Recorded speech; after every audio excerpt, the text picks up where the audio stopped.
تباہ ہونے کا ایک سبب خوشامد، اور خوشامد کیوں ہو رہی کہ بڑا بدتمیز ہے معافی چاہنے کے ساتھ، کہ اس کی زبان میں مٹھاس نہیں ہے، وہ چھوٹے کو عزت نہیں دیتے۔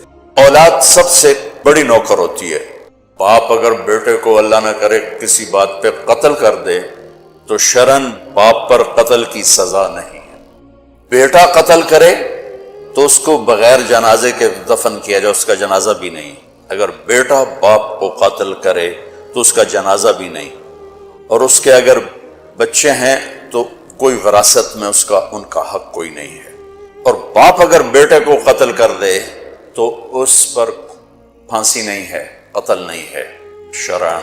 ویسے کوئی قاضی اپنے ثوابدید پر کوئی سزا دے دے سالوں کی، مہینوں کی، تو الگ بات ہے۔ اتنا بڑا حق ہے، تو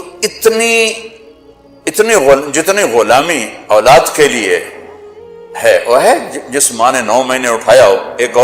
ایک شخص آیا حضرت عبداللہ بن عمر کے پاس، عبید اللہ بن عمر کے پاس، حضرت میں نے ماں کو حج کرایا کندھے پہ بٹھا کے، میں نے ماں کا حق ادا کر دیا، تو انہوں نے کہا وَلَا طَلْقَةً وَاحِدَةً۔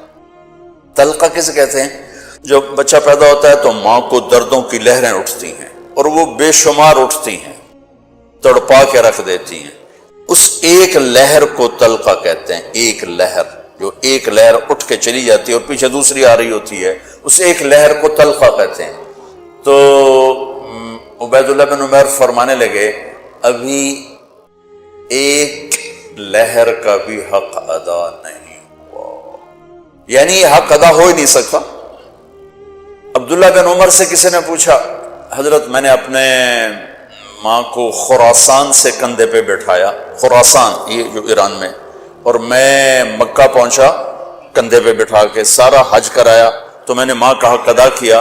انہوں نے کہا وَلَا زَفْرَةً وَاحِدَةً، تیری ماں تجھے سنبھالتے ہو جب تھک کے گہرے گہرے سانس لیتی تھی نا، ابھی ایک سانس کا بھی حق ادا نہیں، اتنا حق رکھا ہے۔